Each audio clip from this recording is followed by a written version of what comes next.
Live from the Ed McMahon Mass Communications Center at Quinnipiac University, this is QNN, the Quinnipiac News Network. Good evening and welcome to QNN. I'm John Small. And I'm Jordan Siegler. There's a bug going around campus and some students are being sent home. Christina Bernardinelli tells us about the growing concern and how students can stay out of the doctor's office. Many students were upset with Quinnipiac's decision to keep classes in session on Monday. The university issued a statement explaining the policy regarding weather conditions. It says it's the responsibility of the individual to determine whether travel is safe to and from campus. Classes were canceled on 2 consecutive Mondays earlier in the semester. Chief of the New Haven Police Department, Dean Esserman, paid a visit to Quinnipiac last night as he participated in an anchor lecture series. Esserman discussed community policing, minority relations, and the Ferguson case. The lecture series' purpose is to provide academic conversations about religion, ethics, and public policy. And while most students were in class on Wednesday, February 4th, junior Maria Praley was in the Oval Office meeting President Obama. Praley is a dreamer, a term used for undocumented immigrant youths in America. She leads United We Dream, the largest immigrant youth-led network in the nation. The town of Hamden has decided not to block Quinnipiac's 5-year master plan for construction on its campuses. The dispute was over how much money the university pays the town instead of paying property taxes. QU has paid $100,000 in past years to Hamden. The new figure being discussed could be more than $1 million. But Mayor Scott Jackson still has concerns over how much the university donates. Quinnipiac Athletics and Recreation hosted a viewing of the documentary Media Coverage and Female Athletes this past Tuesday night. The documentary uses research-based information to examine the amount and type of coverage given to female athletes. After the viewing, students had the opportunity to participate in a panel-led discussion for about 45 minutes. And Quinnipiac students are heading to New York City this weekend for the New Play Festival. The partnership with the Abington Theater allows student playwrights to see their work come to life on the stage. 7 10-minute plays were selected. The second annual festival is run by student directors, stage managers, and actors. It kicks off February 14th. And love is in the air as Valentine's Day approaches. Nick Amador tells us how some Quinnipiac students are putting a new spin on romance. Some highs and lows in national news this week. We have some big winners in the Powerball. But also some tragic news about a longtime journalist. Isabella Roman has the latest. Thanks, guys. John and Jordan, did you guys buy a Powerball ticket? No, I didn't. I don't know about you. No, I didn't. But that's a lot of money.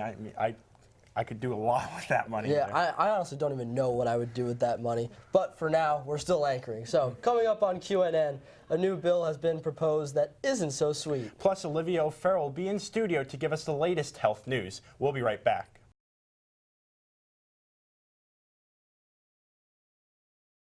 Coming up on the Q30 Newscast, there are some rapid changes happening with political figures right here in Connecticut. And the Q30 News team explores Phi Gamma Delta's career event opportunity. Plus, the QU women's basketball team is headed to the big dance. All this and more on the Q30 Newscast.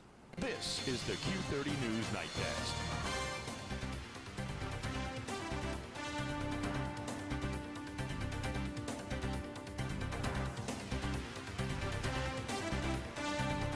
Good evening, everyone, and welcome to the Q30 Newscast presented by Joya Spa and Salon. I'm Mark Spillane. And I'm Kelly Novak.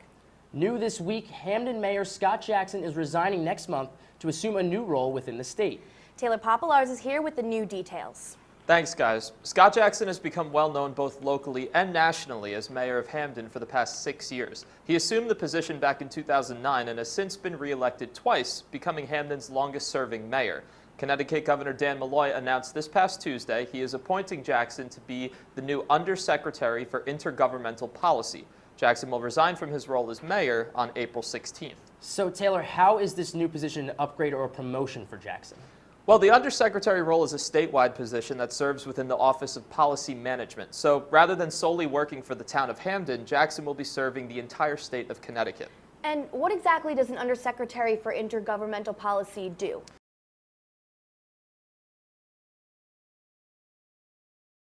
Hopefully we have some warmer weather by then, but I think Sarah Faidell has some news that this may not be the case. First, we're going to hear about an important summit at the White House about terrorism. Sarah? Thank you, ladies. President Barack Obama wants to be clear. The fight against ISIS is not a fight against Islam. Today, the president spoke at a White House summit on countering violent extremism. Conservatives have criticized the president for avoiding the term Islamic extremism. Officials from cities across the globe attended the summit to discuss how to dissuade young people from joining causes rooted in terrorism. The University of Massachusetts in Amherst will once again be accepting students from Iran in all programs.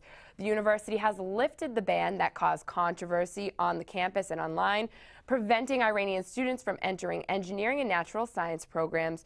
UMass said the original decision was based off a law Congress enacted in 2012 that restricted Iranian students from studying nuclear science.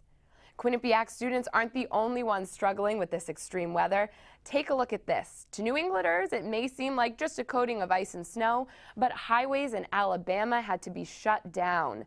The ice storms in Georgia knocked trees over, causing power outages and other unsafe driving conditions. But it seems it's Kentucky that's officially had it with weather. Local police put out a warrant for the Snow Queen Elsa on their Facebook page. And who knows, Stephanie, Isabella, maybe that will work here. I hope that might work here. I mean, it's a pretty far-fetched, but I'll do anything to get rid of the snow.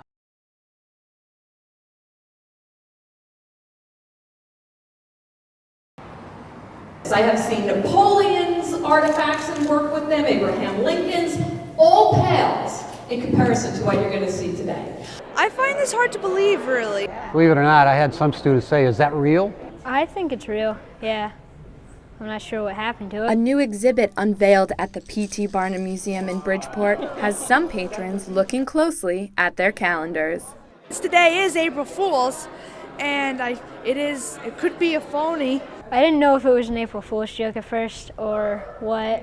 When the director of the museum acquired this find, she had it x-rayed by Connecticut professors. And then the only question was, what would P.T. Barnum do? And literally, it was a page from his playbook on how to stimulate excitement. You know, bring the idea of massive curiosity to the public. Events like this, bringing the people in, it helps keep the museum relevant in the community. Relevant in an attached temporary exhibit housing Barnum's curiosities and the new skeleton. And it needs millions and millions of dollars of historic preservation work, and we have been working diligently to put all of the information and the reports and the schematics together so we can heal the historic building. Mayor says she hopes to offer hard hat tours through the historic building as restoration continues over the summer and into the future. We're not saying recovery, we're not saying disaster anymore, we're saying future. Sarah Faidell, Q30 News.